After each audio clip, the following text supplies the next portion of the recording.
The case that shocked America. What really happened inside that locked room? Don't blink. Don't look away. And if this story pulls you into the darkness, hit subscribe, because the shadows we're about to walk into have swallowed better men whole. Rain hammered the windows of the Ridgewater Heights apartments the night the call came in. At 2:19 a.m., neighbors heard a single scream echo down the quiet hallway, sharp, panicked, and abruptly cut off. Moments later, a maintenance worker found apartment 407's door locked from the inside. The lights were off. No one responded when he banged on the wood, and through the peephole, there was only darkness. When officers arrived, the hallway smelled faintly of bleach and cold metal. Officer Lauren Hayes, a 10-year veteran known for keeping calm under pressure, ordered the door breached. The moment it swung open, everything went silent, dead silent, as if the building itself was holding its breath. Inside, the living room looked strangely untouched. A half-finished cup of coffee sat on the table. A TV remote lay neatly beside it. Nothing was overturned, nothing broken. But on the floor near the kitchen tiles was the first sign that something was terribly wrong. A single, clean handprint smeared across the marble. Not chaotic, not desperate, almost intentional. The victim, 32-year-old corporate accountant Daniel Mercer, was found seated upright against the far wall of the bedroom. Eyes open, face pale, no signs of forced trauma, no indication of a struggle. And yet his body was unnaturally cold, as if he had been there far longer than the 30 minutes between the scream and the police arrival. But the strangest detail wasn't the body. It was the room. Every window was locked from the inside. The bedroom door had been locked as well. And except for Daniel, there was no one else inside that apartment. No exit, no hiding place, no sign of who or what caused him to scream before dying in complete silence. Detective Allison Kerr, a rising name in the homicide unit, arrived within the hour. She moved slowly, studying the space. The carpet fibers were undisturbed. The air smelled faintly of chemicals, something sterile like a hospital wing. And on the far corner of the windowsill, nearly invisible unless light struck it just right, she found a thin trace of powder residue, blue-gray, dry, unidentifiable. "Bag it," she said quietly. While forensics worked the scene, Kerr paged through the victim's belongings. Daniel Mercer lived alone, worked long hours, and had no criminal record. His laptop was still open on the desk, the screen displaying a document titled, "If anything happens to me." The file was locked behind a password. That was the moment the entire investigation shifted. Kerr stepped into the hallway, where officers were still canvassing the floor. A nervous neighbor, Ms. Delaney, insisted that she'd seen someone lingering near Daniel's door hours earlier. A tall figure wearing a hood, carrying something metallic in their right hand. But when Kerr asked for details, the woman froze. Her voice cracked. She didn't want her name in a report, because she recognized the sound she heard before the scream, the same sound she used to hear in the old factory district, the sound of an electrical tool warming up. The maintenance worker then added something even stranger. The building elevator had malfunctioned around the time of the incident. Not broken, but overridden, as if someone had manually locked it on the 4th floor for several minutes. Kerr returned to the apartment, staring at the locked windows, the undisturbed carpet, the single handprint, the cold body, the password-protected file, and the scream no one could explain. It didn't feel like a random killing. It didn't even feel like a crime of passion. This felt planned, almost staged, like someone wanted the police to enter a perfect mystery. At 5:12 a.m., just as the forensic team prepared to remove the body, Officer Hayes called Kerr over. He discovered something wedged tightly behind the bedroom radiator, something thin and crumpled like paper. Kerr put on gloves and pulled it free, slowly unfolding it. It was a torn corner of a photograph, a blue-tinted image, a room, a shadow of a figure, barely visible in the corner, and Daniel Mercer, alive, standing with his back turned toward the camera. But the most chilling part wasn't the photo. It was what was written on the back in jagged handwriting. "He let me in." Kerr's heartbeat quickened.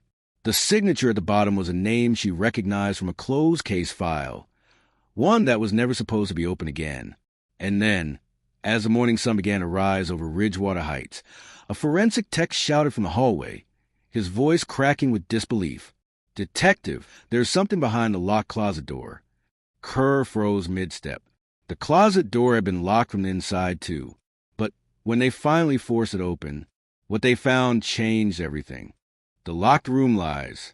Detective Allison Kerr had opened hundreds of closet doors in her career, but none felt as heavy as this one.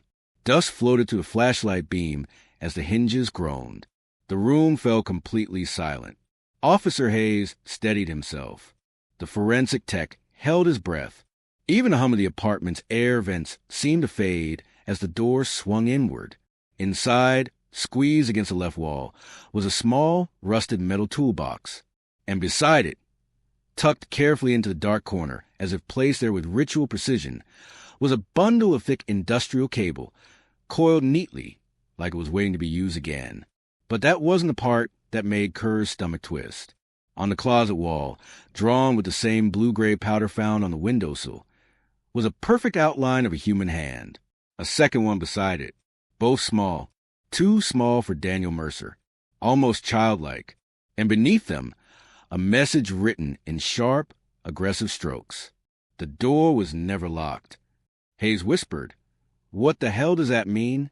Kerr didn't answer. She was staring at the cables, running scenarios through her mind.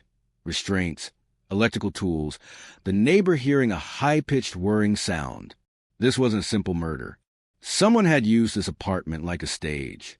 The locked room wasn't a problem to solve. It was a trick. Someone wanted the investigation to go in circles. By sunrise, the entire building was crawling with officers. Neighbors were escorted out of their apartments and questioned. The elevators were scanned. Every maintenance entrance was checked, and every resident repeated a version of the same story. No strange visitors. No loud arguments. No suspicious noises, just that scream. But one tenant, an older man named Harper, said something that stopped Kerr cold. He remembered Daniel receiving visitors at odd hours. Never the same person twice. Some left quickly, others stayed longer. But one detail stood out. They always checked their watches before knocking, like they were following orders. Back at the precinct, the coroner called Kerr with results. Daniel didn't die from a weapon. He had suffered a sudden and complete cardiac collapse.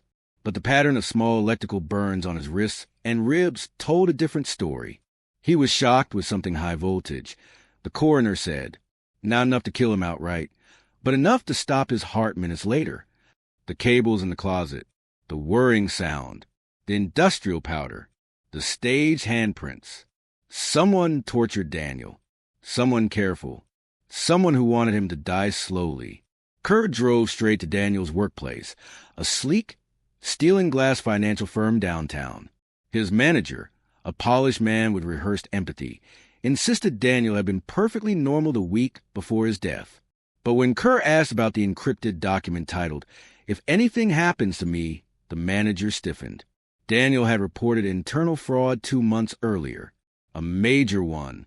One that could collapse the entire firm if made public. He'd been threatened by coworkers, ignored by HR, and quietly removed from sensitive accounts. And only one person had access to the files Daniel was auditing. Evan Grayson, his colleague, his mentor, his closest friend. Kerr returned to the station and pulled up Grayson's background. His record was clean, but too clean. No speeding tickets. No loans. No digital footprint other than work and basic utilities. As if his life had been carefully edited. Then came the real hit. He had submitted a request for extended leave the morning after Daniel's death. And surveillance from the building's parking garage showed him leaving at 3 a.m., barely 40 minutes after the scream. Kerr watched the grainy footage on loop. Grayson walking fast. Hood up, head down, carrying a metal case. The same silhouette the neighbor described. "Give me his address," Kerr said. Grayson's house was dark when the officers arrived. No movement. No cars outside. But the living room window was open just enough to let in air, and just enough to let someone out. Inside, the house felt abandoned. Coffee still in the pot. Shoes by the door. But no signs of life. No phones. No clothes missing, like someone had walked out carrying only what mattered. They found a single sheet of notebook paper on the kitchen table. No salutation, no signature, just 5 words written in Daniel's handwriting. The room wasn't for me. Kerr stared at the note for nearly a minute. Then she folded it carefully into her pocket, because she now understood the meaning behind the walls, the powder, the locks, the stage clues. Someone was sending a message. Someone was playing a game. And Daniel Mercer wasn't the intended victim. This was bigger, older, and far from over. As they prepared to leave, Hayes called from the doorway, "Detective, you need to see this." He was holding a photograph, not printed, not developed, but freshly taken, and slipped under the door sometime in the last hour. The same blue tint as the one found in Daniel's room. A man tied to a chair in a narrow, windowless space, face bruised, head hanging forward. Not Daniel, not Grayson. Someone new, someone alive. And written across the bottom, in the same jagged handwriting, the truth behind the locked room. Detective Allison Kerr stared at the new photograph until the edges dug into her gloves. The man tied to the chair wasn't Daniel Mercer. He wasn't Evan Grayson. He wasn't anyone connected to the case. At least not yet. But he was alive, terrified, and whoever staged the locked room wanted the police to know they were already too late. "This is fresh," Hayes whispered. "Look at the timestamp printed in the corner. 2:58 a.m. 20 minutes after they entered Grayson's house. The killer wasn't running. He was watching. Kerr scanned image again. The room was narrow, concrete walls, single overhead bulb, but behind the man, barely visible, was a blue-painted pipe, thick, industrial, stamped with numbers. A gas line. Her pulse kicked. There was only one building in Ridgewater Heights with that kind of piping and that shade of industrial paint. The old utility substation 3 blocks from Daniel's apartment, abandoned for years. No cameras, no working alarms. A perfect place to torture someone without interruption. They drove there with sirens off, lights dimmed, wind slicing across the quiet streets. The building loomed against the dawn sky, its rusted metal siding dripping with condensation. A chain-link fence sagged at the edges, cut open recently. Someone had prepared this. Inside, the air was heavy with damp cement and the faint smell of electrical ozone. Kerr raised her flashlight. The beam cut across broken tiles, rusted tools, and old power panels lining the walls. A faint hum vibrated beneath the floor. Then, a sound, a choked exhale. They followed it down a narrow corridor, past shattered fuse boxes and graffiti-scarred doors, until they reached a large metal room. The door was shut, but a thin line of bluish light leaked through the bottom. Kerr motioned for Hayes to hold position. She twisted the handle. It clicked open.